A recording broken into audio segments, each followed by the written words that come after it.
আসসালামু আলাইকুম everyone. BPL নিয়ে বর্তমান যে পরিস্থিতি তৈরি হয়েছে এতে সাধারণ দর্শকদের মতো আমারও বলতে হচ্ছে যে কোনটা যে বিশ্বাস করব নাকি কোনটাকে এড়িয়ে চলবো সেটা এখন দায়ী হয়ে গেছে। কারণ যেটাকে একদম সত্য মনে হচ্ছে সেটাও একটা সময় মিথ্যা প্রমাণিত হচ্ছে, আবার যেটা মিথ্যা সেটাকে সত্য মনে হচ্ছে। এর পেছনে কারণ হচ্ছে বর্তমান পরিস্থিতি। আমরা যে জায়গাতে খেয়াল করছিলাম যে চট্টগ্রাম রয়্যালস বিপিএলে থাকবে ট্রায়াঙ্গল সার্ভিস লিমিটেডের, যদি তারা না থাকে তাহলে দেশ ট্রাভেলসের চট্টগ্রাম এক্সপ্রেস এই দলটা আসতে পারে। তবে এখন নতুন আরও একটা বিষয় সামনে আসলো, কারোর জন্য এটা খুশির খবর, বিশেষ করে নোয়াখালীবাসীর জন্য খুশির খবর যে বিপিএলে থাকতে পারে নোয়াখালীর দল এবং দলটার নাম হতে পারে নোয়াখালী এক্সপ্রেস। এখন ভাই আপনি চট্টগ্রাম রয়্যালস নিয়ে এবং চট্টগ্রাম এক্সপ্রেস নিয়ে যে ঝামেলাটা ছিল সেটার বাইরে এখন নোয়াখালী এক্সপ্রেস নিয়ে কিন্তু আমাদের নতুন আরও একটা পেঁচাল পাড়তে হচ্ছে। মূলত আমরা সকলেই জানি যে বিপিএল এর যখন দলের জন্য বিজ্ঞপ্তি প্রকাশ করে বিসিবি গত মাসের 11 তারিখ, অক্টোবর 11 তারিখ, তখন ঢাকা, চট্টগ্রাম, রাজশাহী, খুলনা, সিলেট, বরিশাল, রংপুর, কুমিল্লার সাথে প্রথমবারের মতো নোয়াখালী এবং ময়মনসিংহকে অ্যাড করা হয় যে তারা দলের আবেদন করতে পারবে। সেই হিসাবে সব জায়গা থেকে আবেদন করেছিল ময়মনসিংহ বিভাগ বাদে। নোয়াখালী থেকে আবেদন করেছিল বাংলা মার্ক লিমিটেড, কিন্তু প্রাথমিক যাচাই বাছাই তারা কিন্তু বাতিল হয়ে গেছে। এর বাইরে চিটাগং কিংসের মালিকানা চাওয়া এসকে স্পোর্টস তারাও বাতিল হয়ে গেছে। আরও এক দুইটা ফ্রাঞ্চাইজি কুমিল্লার মালিকানা চাওয়া এসএস গ্রুপ তারাও বাদ পড়ে গেছিল। রাজশাহীর মালিকানা চেয়েছিল দুইটা প্রতিষ্ঠান। এর আগে বরিশালের মালিকানা চাওয়া আকাশবাড়ি হলিডেজও কিন্তু বাদ পড়ে গেছে। রাজশাহীর মালিকানা চেয়েছিল দুইটা প্রতিষ্ঠান, একটা হচ্ছে নাবিল গ্রুপের যেটা দল পেয়েছে রাজশাহী ওয়ারিয়র্স, আর আরেকটা দেশ ট্রাভেলসের রাজশাহী কিংস, কিন্তু দেশ ট্রাভেলসকে প্রাথমিক যাচাই বাছাই প্রক্রিয়া থেকে বাদ করা হয়। তবে চট্টগ্রামের মালিকানা চেয়েছিল ট্রায়াঙ্গল সার্ভিসেস লিমিটেড এবং চট্টগ্রামের মালিকানা তারা পেয়েছিল, চিটাগং কিংস পাইনি। তবে রিসেন্টলি ব্যাংক গ্যারান্টি ইস্যুতে সময় বাড়িয়ে দেওয়ার পরও চট্টগ্রাম রয়্যালস 1 টাকা ব্যাংক গ্যারান্টি পরিশোধ করতে পারেনি। বাকি দলগুলো নাকি আংশিক বা অর্ধেক ব্যাংক গ্যারান্টি দিয়েছে বলে শোনা যাচ্ছে। এক এক জায়গাতে এক এক ধরনের নিউজ, এখন কোনটা সত্য কোনটা মিথ্যা বোঝাই কঠিন হয়ে যাচ্ছে। চট্টগ্রাম রয়্যালস 1 টাকাও ব্যাংক গ্যারান্টি দেয়নি, যার কারণে তাদেরকে জন্য সময় বাড়িয়ে দেওয়ার পর তারা দিতে পারেনি। তখন তাদেরকে সরিয়ে দেশ ট্রাভেল, যারা রাজশাহীর মালিকানা চেয়েছিল, যাদেরকে প্রাথমিক যাচাই বাছাই প্রক্রিয়া থেকে বাতিল করা হয়েছিল, তাদেরকে সামনে আনে বিসিবি এবং তারা চট্টগ্রামের মালিকানা নিতে পারে চট্টগ্রাম এক্সপ্রেস নামে। এটা কিন্তু শোনা গিয়েছিল, যদি তারা বিসিবির রুলস রেগুলেশন ফলো করতে পারে। রুলস রেগুলেশন বলতে কি, ব্যাংক গ্যারান্টি টাকা দিতে পারে, হালকা অর্ধেক দিলেও তারা তাদেরকে দল দিয়ে দিবে, এরকম একটা কিন্তু গুঞ্জন বাইরে এসেছিল। এখন শোনা যাচ্ছে যে যখন এই দেশ ট্রাভেলস চট্টগ্রাম এক্সপ্রেস নাম নিয়ে আসতে পারে এরকম একটা গুঞ্জন চলছে, তখনই নড়েচড়ে বসেছে ট্রায়াঙ্গল সার্ভিসেস লিমিটেডের চট্টগ্রাম রয়্যালস। তারা বিপিএল থাকতে চায়। এখন তারা যদি বিপিএল শেষ পর্যন্ত থাকে, ব্যাংক গ্যারান্টি দিতে চায়, সেক্ষেত্রে এই দেশ ট্রাভেলসের চট্টগ্রাম এক্সপ্রেসের কি হবে? এখন শোনা যাচ্ছে যে ওই দেশ ট্রাভেলসই মূলত চট্টগ্রাম এক্সপ্রেসের পরিবর্তে নোয়াখালী এক্সপ্রেস দল নিয়ে তারা বিপিএলে আসতে যাচ্ছে। সেই ক্ষেত্রে বিপিএলে দেখা যেতে পারে 6 দলের বিপিএল। অলরেডি 4টা দল তো confirm, Dhaka Capitals, Rangpur Riders 2টা পুরনো দল, রাজশাহী ওয়ারিয়র্স, সিলেট টাইটান্স 2টা নতুন দল কনফার্ম হয়েছে।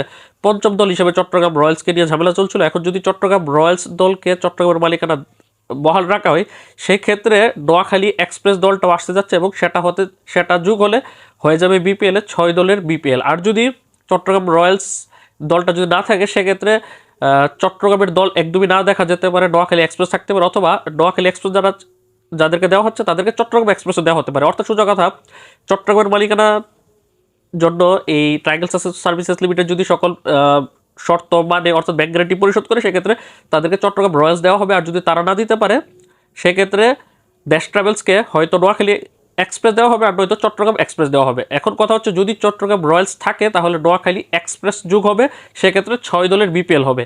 অর্থাৎ ট্রায়াঙ্গল সার্ভিসেস লিমিটেডের চট্টগ্রাম রয়্যালসও থাকলো, দেশ ট্রাভেলসের নোয়াখালী এক্সপ্রেসও থাকলো, সেক্ষেত্রে 6 দলের বিপিএল হবে। আর যদি চট্টগ্রাম রয়্যালসের মালিকানা চাওয়া ট্রায়াঙ্গল সার্ভিসেস লিমিটেড যদি টাকা দিতে মানে ব্যাংক গ্যারান্টি দিতে ব্যর্থ হয়, সেক্ষেত্রে পঞ্চম দল হিসেবে হয়তো নোয়াখালী এক্সপ্রেস অথবা চট্টগ্রাম এক্সপ্রেসের মালিকানায় দেশ ট্রাভেলস থাকতে পারে। অর্থাৎ 5 দলের বিপিএল হবে, তবে সর্বোচ্চ 6 দলও হতে পারে। এখন কথা হচ্ছে, এই যে জোর করে চট্টগ্রামের জায়গাটা ফিল আপ করার জন্য যেভাবে বিসিবি হন্য হয়ে যেভাবে এই দেশ ট্রাভেলসের কাছে ছুটাছুটি করছে, সেটা কি শেষ পর্যন্ত বেলা শেষে সুখকর রেজাল্ট বয়ে আনবে কিনা, নাকি তাড়াহুড়া করে দল দিতে গিয়ে সেটা ভোগান্তির কারণ হয়ে দাঁড়ায়, আমরা আবার পুনরায় দুর্বারাচ্ছির মতো একটা দুর্বারাচ্ছি 2.0 দেখতে পারি? সেটা আমাদের তো একদমই কাম্য না। তবে সবচাইতে বেস্ট হয় এরকম ছোটাছুটি না করে, যদি শর্ত যারা না পূরণ করতে পারে, অর্থাৎ ট্রায়াঙ্গেল সার্ভিসেস লিমিটেডের কথা বলুন বা দেশ ট্রাভেলস, যদি কেউ শর্ত পূরণ না করতে পারে সেক্ষেত্রে যেটা শোনা যাচ্ছে আরেকটা নিউজ যে বিসিবি নিজেরা দায়িত্ব নিতে পারে। সেক্ষেত্রে বিসিবি নিজেদেরই দায়িত্ব নেওয়া উচিত, কারণ বিসিবি এর আগে নিজেরা দায়িত্ব নিয়ে একটা দল গঠন করেছিল, অনেক সমালোচনা হয়েছিল, কিন্তু পরবর্তীতে স্পন্সর কোম্পানিকে দিয়ে দেওয়া হয়েছে। কিন্তু ওই দলের পারফরমেন্স নিয়ে সমালোচনা হতে পারে, কিন্তু ওই দলের মধ্যে ফিক্সিং টিক্সিং এগুলো নিয়ে কিন্তু কোনো সমালোচনা হয়নি। সেটা বলছিলাম আমি 2022 বিপিএল এর 8ম আসরে ঢাকার মালিকানা প্রথমে দেওয়া হয়েছিল ঢাকা স্টার্স নামে একটা কোম্পানিকে, রূপা গ্রুপ খুব সম্ভবত নাম। পরবর্তীতে তারা সরে গেলে তাদের জায়গাতে বিসিবি নিজেরা দায়িত্ব নিয়ে কিন্তু ড্রাফট টেবিলে বসে শাহরিয়ার নাফিস, হাবিবুল বাশার, 2 সাবেক অধিনায়ক বসেছিল। পরবর্তীতে যখন তারা মিনিস্টার গ্রুপকে স্পন্সরশিপ পায় তাদের কাছে মালিকানাটা হস্তান্তর করে। এবারও সেটা করা উচিত, চট্টগ্রামের মালিকানাটা বিসিবি নিজেরা রেখে দেওয়া উচিত। রেখে দিয়ে যদি পরবর্তীতে দেখা যায় যে একটা ভালো একটা স্পন্সর প্রতিষ্ঠান আসে, সেক্ষেত্রে তাদের কাছে দায়িত্বটা বুঝিয়ে দিতে পারে, এবং আপাতত এই আসরটা তারা বিসিবি নিজের আয়োজন করতে পারে। যেহেতু বিসিবি নিজের আয়োজন করলে কোনো সমস্যা যদি না হয়, আইনগত বাধা না থাকে, সেক্ষেত্রে তারা করতেই পারে। আর যদি বিষয়টা এরকম হয় যে চট্টগ্রাম রয়্যালসের মালিকানা ট্রায়াঙ্গেল সার্ভিসেস লিমিটেড, তারা তাদের ভুল বুঝতে পেরে তারা ব্যাংক গ্যারান্টি দিয়ে থাকে, কারণ এখন পর্যন্ত জানা যায়নি যে ব্যাংক গ্যারান্টি কি দিয়েছে, দিবে নাকি দেয়নি, এখন পর্যন্ত কনফার্ম না। গতকাল একটা ভিডিও করে জানিয়েছিলাম যে চট্টগ্রামের মালিকানা পেতে ব্যাংক গ্যারান্টি, আংশিক ব্যাংক গ্যারান্টি জমা দিয়েছে, তবে কোনটা জমা দিয়েছে, সেটা কি দেশ ট্রাভেলসের চট্টগ্রাম এক্সপ্রেস নাকি সেটা ট্রায়াঙ্গেল সার্ভিসেস লিমিটেডের চট্টগ্রাম রয়্যালস, সেটা কিন্তু ক্লিয়ার না, শোনা গিয়েছিল। তবে এখন কথা হচ্ছে যে অনেক কিছু ঘটছে, যার কারণে কোনটা সত্য কোনটা মিথ্যা এখন যাচ করাটি অনেক বেশি কঠিন হয়ে যাচ্ছে। তবে যদি চট্টগ্রাম রয়্যালস যদি যেরকমটা বাকি যে 4টা ফ্রাঞ্চাইজি ঢাকা, রংপুর, সিলেট এবং রাজশাহীর সাথে যেরকম হচ্ছে যে কেউই পুরো 10 কোটি টাকা ব্যাংক গ্যারান্টি দেয়নি, সেই হিসাবে যদি অর্ধেক ব্যাংক গ্যারান্টি দিয়ে যদি তারা বিপিএল অংশগ্রহণ করতে পারে, সেক্ষেত্রে হোয়াই নট নতুন টিমও যদি অর্ধেক ব্যাংক গ্যারান্টি দেয়, সেক্ষেত্রে তাদেরকে চট্টগ্রাম রয়্যালস যদি দিতে হয়, বিসিবি যদি বিপিএল আয়োজন করতে চায়, সেক্ষেত্রে তারা দিতে পারে চট্টগ্রাম রয়্যালসকে। সেই হিসাবে যদি নোয়াখালী এক্সপ্রেস দল তারাও যদি অর্ধেক দিতে চায়, তাদেরকে দিয়ে 6 দলের বিপিএল করে ফেলাই উচিত আমি মনে করি। আর যদি এর মধ্যে যদি কোনো ঝামেলা থাকে, যেরকমটা শোনা গিয়েছিল যে চট্টগ্রাম রয়্যালসের মালিকানা চাওয়া যে প্রতিষ্ঠানটি তারা অনৈতিক লোকজনকে তাদের ফ্রাঞ্চাইজির সাথে জড়িয়েছে, সেক্ষেত্রে কিন্তু একটা ফিক্সিংয়ের সন্দেহ থাকে এবং একটা মিসম্যানেজমেন্টের একটা ইস্যু থাকে। সেক্ষেত্রে তারা অর্ধেক ফ্রাঞ্চাইজি না, পুরো ফ্রাঞ্চাইজি ব্যাংক গ্যারান্টি পুরোটা দেওয়ার পরও তাদেরকে দল দেওয়া উচিত না। সেক্ষেত্রে জোর করে বিপিএল আয়োজন না করে 2020 সালে যে একটা টি-20 কাপ আয়োজিত হয়েছিল বিপিএলের পরিবর্তে, সেই রকম কিছু একটা বিসিবির আয়োজন করা উচিত। সেখানে দরকার হলে বিদেশি ক্রিকেটার আসবে না, হয়তো আসবে না, কিন্তু জোর করে যাতে বিসিবি কারো হাতে অনৈতিক মানুষের কাছে, দুর্বারাচ্ছের মতো কারোর কাছে যাতে দলের মালিকানা না দেবে। এটা বলছি না যে দুর্বারাচ্ছের মালিক শফিকুর রহমান আবার আসছে, এটা বলছি যে দুর্বারাচ্ছের মালিক শফিকুর রহমান তো একটা ব্র্যান্ড হয়ে গেছে, নেগেটিভ ব্র্যান্ড। এরকম ব্র্যান্ডের নতুন কাউকে যাতে মালিকানা না দেওয়া হয়, হয়তো বিসিবি নিজেরা টেক কেয়ার করবে ওই দলটিকে, নিজেরা মালিকানা রেখে পরবর্তী স্পন্সর প্রতিষ্ঠানকে দিয়ে দেওয়া হোক, অথবা বিসিবি দরকার পড়লে বিপিএল আয়োজন না করে অন্য কোনো টি-20 কাপ ন্যাশনাল টিমের ক্রিকেটার যারা বিশ্বকাপে খেলবে তাদেরকে নিয়ে আয়োজন করা উচিত, 4-5 দলের একটা টুর্নামেন্ট করে।